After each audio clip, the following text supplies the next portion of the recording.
I did 57 deals in my first year, pretty much solely off of TikTok, and stopped being so short-sighted, being like, I've made 15 videos, I'm not famous yet, and I haven't closed a deal off this. You need to find a way to make people know you, because I can't do business with you if I don't know you. Attention equals currency. Whoever has the most eyeballs in any market is usually going to make the most money. I used to let haters really get to me too. Like you obviously know as well as I do, like TikTok is literally just a platform filled with miserable people. I don't have to work as hard as other people as long as I keep facing fears, because very few are willing to have courage and face fears. Some of us who don't know who Connor Kelly is, can you please introduce yourself? Yeah, so obviously my name is Connor Kelly, aka That Agent Kelly, realtor out here in the Fraser Valley, primary market's Abbotsford, but I grew up, lived in Surrey for 22, 23 years. I did 57 deals in my first year, pretty much solely off of TikTok. I now run a team of agents with my partners, Sean and Jordan. That's Team Zuborn Associates.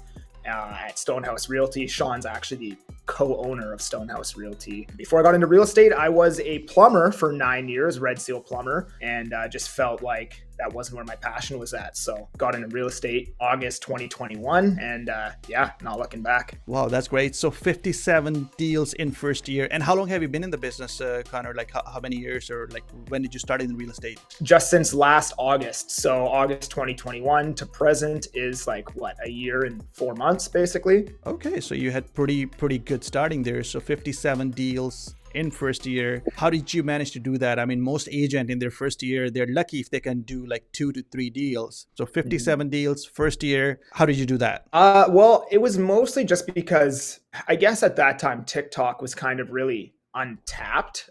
Like there were some agents using TikTok. I could maybe name like 5 or 6 kind of before I got on there, like regularly using it.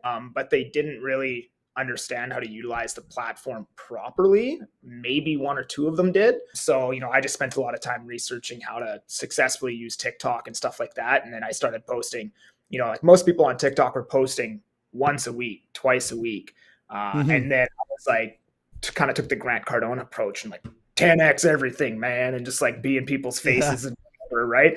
And I started doing basically like 2 posts a day, which at the beginning was really hard. But after a month and a half of doing 2 posts a day, suddenly my phone started ringing. And I just remember going into this pre-sale center. I like shot a thing at the pre-sale center. And then next day I had but my phone was ringing off the hook. So I brought these 4 people into the pre-sale center. Every single one bought a unit. And I did like 4 in like an hour. And I was like, okay, this is like this TikTok thing. It's like, this is real, right? And then from then on, like I was just doubled down on social media. I started posting on Instagram, TikTok, and Instagram stories and stuff like that every day. And that's my main source of business these days. That is awesome, man. How did you decide to go on TikTok? I mean, was somebody suggested you that you try TikTok? Because I still see people every day who still have that mentality that TikTok is for, like teenagers or lip syncing kind of videos or something like that. But where TikTok has definitely changed its game quite a bit. But how did you decide to go on TikTok? And how long after that you started posting that you start to see some results? Like how many videos or how many months does it took you to see some kind of results from TikTok? The reason why I got on, I guess there's a multitude of reasons, but Gary Vee I've always like researched social media, even back in like 2016 when I was a plumber, just because I always thought I just knew that's kind of where I always wanted to go with my life, was I wanted to be like a thought leader, an authoritative figure in some type of space, or and an influencer to a certain degree, right? But Gary Vee had been talking about TikTok since it was called Musical.ly, like since day one, right? He said, you gotta get on TikTok.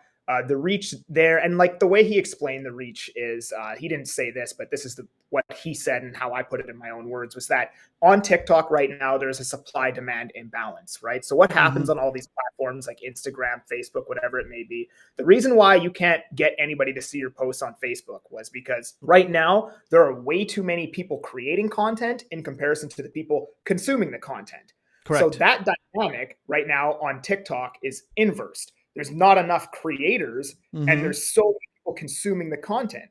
Therefore, it's a lot easier for your content to show up on other people's feeds because you're not competing with as many creators for that space on someone's feed, right?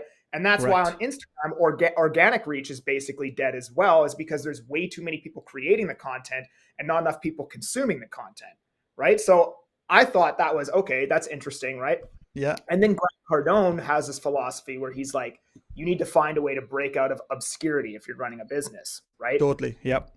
You need to find a way to make people know you, because I can't do business with you if I don't know you, right? Yeah. And then there's another philosophy. I don't even remember who said this, but they basically said attention equals currency.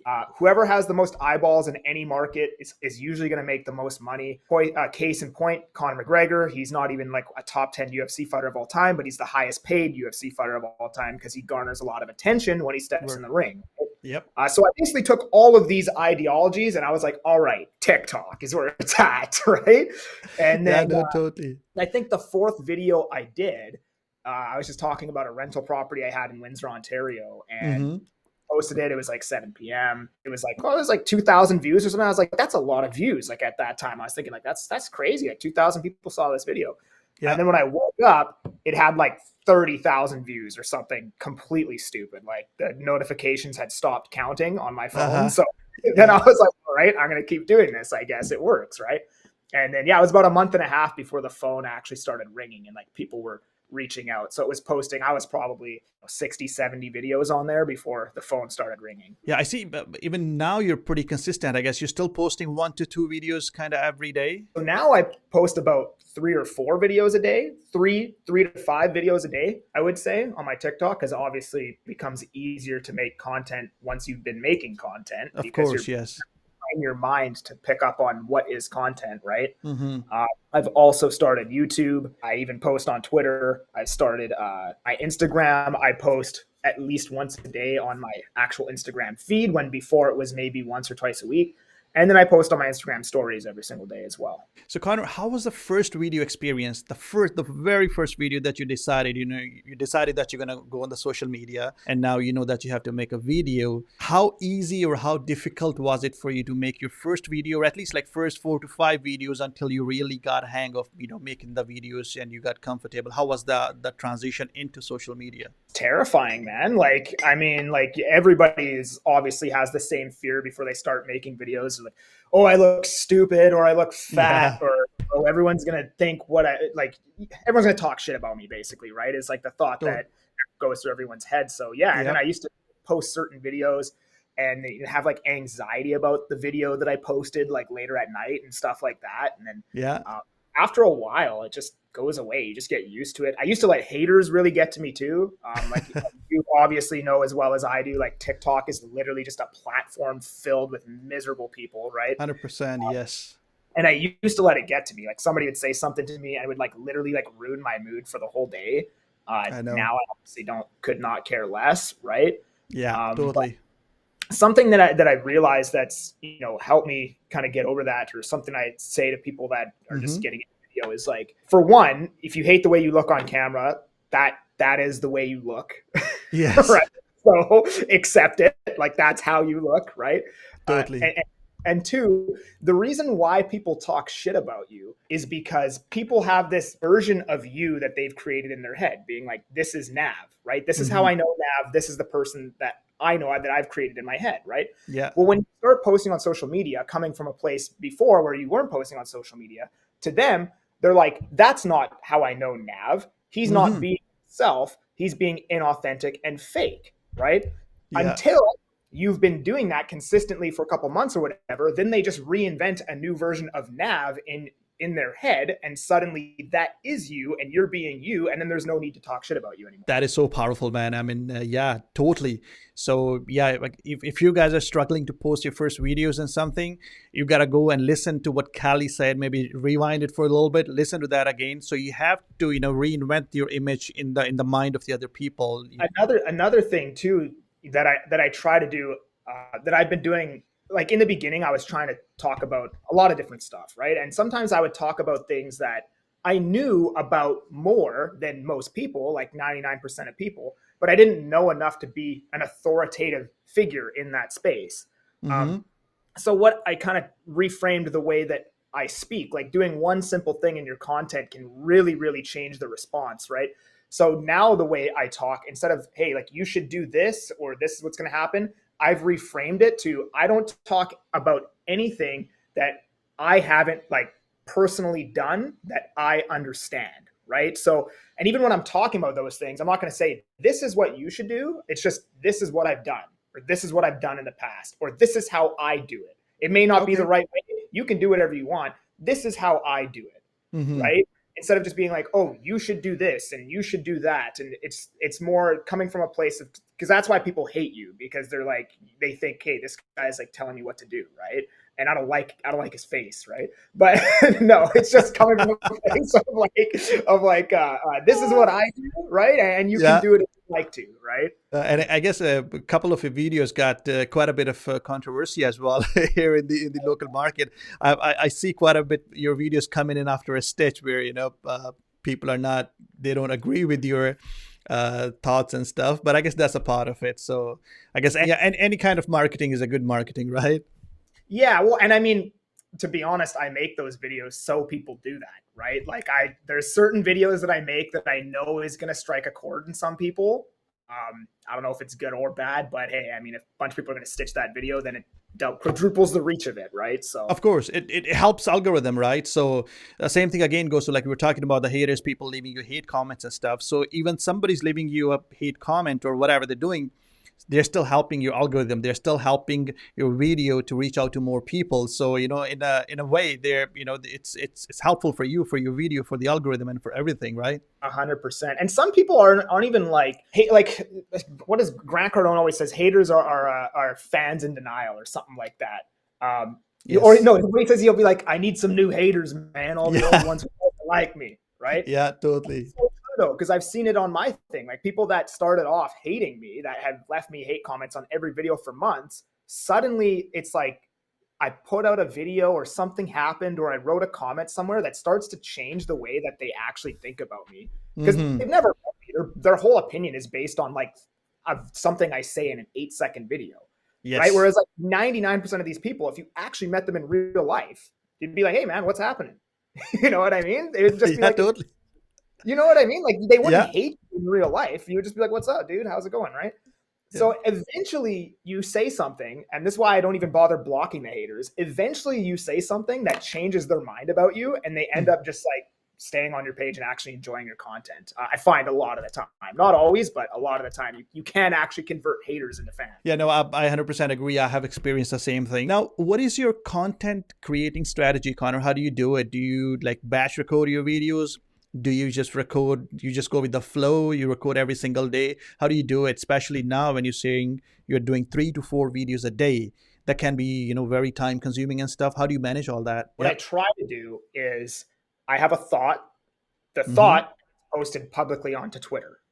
Then later on, that thought gets converted into a long form video.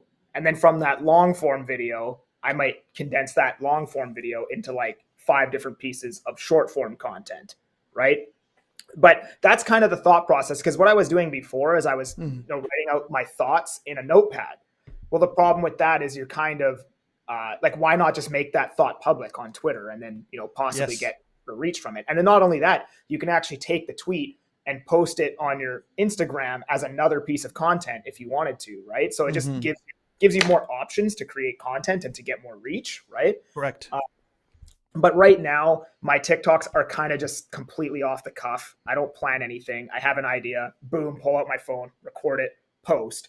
My like reels that I have that Mm-hmm. are like edited and everything, I basically just write down 12 thoughts, bullet point form, and then I turn on the camera and I sit in front of the camera and I just rattle off about those 12 points, and then I send the raw file to my editor. He clips everything down, and then I distribute that everywhere, right? What I found is well edited videos typically don't do as well on TikTok, at least for me, for whatever reason. So if I have a short form video that's the same video, I'll literally make a raw, crude, shitty version for TikTok, and then I make the nice, Okay. polished, edited version for Instagram, right? Yes, yeah, no, the more raw stuff definitely, it does quite a bit lot better on TikTok comparing to Instagram, where Instagram is does more in favor of more polished and all those fancy subtitles and all that kind of stuff. So that's 100% correct. Yes. Yeah, it's more professional on Instagram for Yes, sure. it's more professional Instagram. Yes. Now, Connor, if somebody's wanted to start, TikTok now, they've been wanting to start for a long time, but they always been holding themselves back. But now, because since the market is slow, and I guess many realtors have lots of time on their hand, as we were talking about before starting this talk, that this is the good time to double down on the effort. If you're serious about starting something on the social media, either YouTube, Instagram, or TikTok, whatever, what do you want to tell them right now? Is it a good time to start right now? If it is, how do you tell them to start? Well, you have, like, plain and simple, you have to overcome fear. Like, there's always going to be a fear. There's always going to be a new fear, and you can't make it a habit to not face fears in life. Like, Yeah, you simply have to. Like, you can't go through life not facing your fears. Otherwise, you're going to be seriously unhappy. Like, that's just my opinion, right? And that's why they correct. say 90% of men or whatever live lives of quiet desperation. That's because they're not facing their fears, right? So Hmm. don't get into a habit of doing that. You should face your fear, right? And personally, I found I don't have to work as hard as other people as long as I keep facing fears, because most people, nine Hmm. out of 10, are willing to work hard. Very few are willing to have courage and face fears, right? Yes. So that automatically levels you up above all of the people that aren't willing to face their fears. Another thing I would say is, like, everybody's so focused on the results. Be more focused on the process, right? Hmm. And the reason why is because within the process of you posting content every day, what you're doing is you're building the skills of content creation. You're building the skill of being able to capture somebody's attention. You're building the skill of understanding how an algorithm works and how to use titles and use hooks and video length and watch Yep. time and all that stuff. Nobody can take that away from you, right? So, like, something that I always hear people complain about is the algorithm. The algorithm isn't showing my video to people, right? Yeah, that's Yeah. because your video is shit, right? Like, the algorithm is not in the business of suppressing good content. The Hmm. algorithm and the way all these platforms make money is by keeping people on the platform. They can collect ad revenue. There is no scenario where your content is going to be absolutely sick, that people want to watch it so bad, and the algorithm is just going to be like, no, not your content, and just, like, stop the algorithm from showing it to people, Yes. right? Yeah, totally. Instead of focusing on trying to find the perfect way to hit the algorithm, just focus on making your content better, right? You need Correct. to build the skills to make your content better so that the algorithm shows it to people, right? But you're not relying on the algorithm. You're relying on your skills to make better content, right? But you're not 100%. going to get that without volume, without starting, without creating 1,000 videos, Hmm. right? Like, the reason why, like, so, like, I know somebody who lost 600 grand recently, a 600 grand deposit on a development site. But for him, he's just like, you know what? It sucks, but I don't care, because he's already built the skills to be able to make that money back if he wants, Totally. right? Nobody Hmm. can take away the skills that you've built, right? So I would just say, be more focused on the process of creating the videos, learning what you're doing right, learning what you're doing wrong, getting better at it every single day, and stop being so short-sighted, being like, I've made 15 videos, I'm not famous yet, and I haven't closed a deal off this.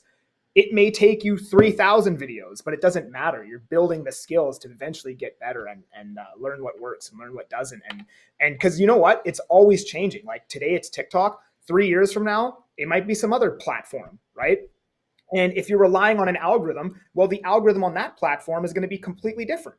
So Correct. instead, build the skills. Don't attach yourself to the outcome, because I see lots of people, as he said, they kind of attach themselves. They post one video, they post two videos, then they see, oh, we only got like 20 views and 30 views, and then that's it. They would stop posting, they stop working on their creative muscle, and then that's it. Bit of a creativity they already had, even that's going to die away, and you're not going to see any results. So you have to be consistent, you have to keep posting, and as you're going to keep posting, as you're going to keep making more videos, but your videos are going to get better, your editing is going to get better, everything is going to get better. Start and then stay committed and consistent. Now, Connor, what do you know now, with all the experience? If you have to start over again, what would you do different to start your career? Like, is there anything different you want to do? I would have started YouTube a lot sooner. I've only just Okay. recently started YouTube, and I should have been doing that from day one, right out of the gate. Even the editor too, right? Like, my editor's 500-600 bucks a month. He gives me an edited video every day. Mm-hmm. I think it's pretty cheap for the amount of reach and the personal brand that you're building with something like that. So Yeah. I think the main thing for me, like if I had to pinpoint it down to one thing that I would have changed right out of the gate, is I should have started YouTube right away, because if I had already a year and a half of doing YouTube under my belt, I'd probably be freaking sick at it by now. You know what I Yeah. mean? Yeah, no, definitely. I guess it's a different, right? Because Instagram and TikTok, it's more kind of in the moment kind of content. I mean, it stays there, but it kind of dies off after like, 2, 3 weeks or something like that, where YouTube is more evergreen. Once you put a Yeah. content on YouTube, it stays there for like, years and years to come. So definitely YouTube is, but yeah, for someone who's starting, I guess it's okay to start with TikTok or Instagram because you only have to make smaller videos, maybe 15-second, 20-second videos, which will be a lot easier rather than making a 15 or 20-minute video. So even you can do the similar thing on YouTube Shorts now, where you can post smaller videos. So yeah, Mhm. you can choose any platform that you want, but it's just a matter of getting started. And I would even go as far to say, like, whatever it is you need to tell yourself to start, Mm-hmm. do it. Tell yourself, like I know, like if you're going to make cold calls, for example, every video you watch on cold calls is going to say you need to use this script, you need to call it this time, you need to do this. Yeah, I would just say scrap all of that and just whatever it is you need to tell yourself to actually get started on making videos, tell yourself that and just get started, right? That's correct. the big thing. It's just actually starting. What keeps Connor Kelly motivated every day? Real estate is tough business, especially being on the social media. Creating content can be very time consuming. You do get, being on the social media, everybody gets kind of hate, time to time. How do you deal with all that? And what keeps you motivated every single day to post, 2, 3, 4 videos that you do? How do you do that? What's your motivation? Honestly, well, a couple things, but I do love it. Like I have a passion for content creation. I have a passion for real estate, and that's why I chose this job. Could have made a lot of money as a plumber. I was good at it. I could have done a plumbing business, whatever, right? But I didn't have a passion for it. I have a passion for this, so I actually enjoy doing it, and I would do it even for a lot less money. But another thing is just the vision that I have for my life in the next 5 years. Like I want to be financially free. Mm-hmm. I want passive income coming in. I didn't want to go to a restaurant and not have to care about how much it costs. I want to be able to eat out every single night. Like I hate cooking, dude. Like I do not want to cook. I do not want to do dishes, right? So Yeah. completely eliminating that from my life and spending $80 on dinner every night would be pretty sweet. Uh, So I mean, ultimately, it just comes down to I love doing this and I want ultimate freedom. there's something particular that you're working on, or like what are you doing in next year to take your social media or your real estate game to the next level? Yeah, a couple things. So right now, Sean, and Jordan's team is at about 16 agents. We want to get it up to 50 agents.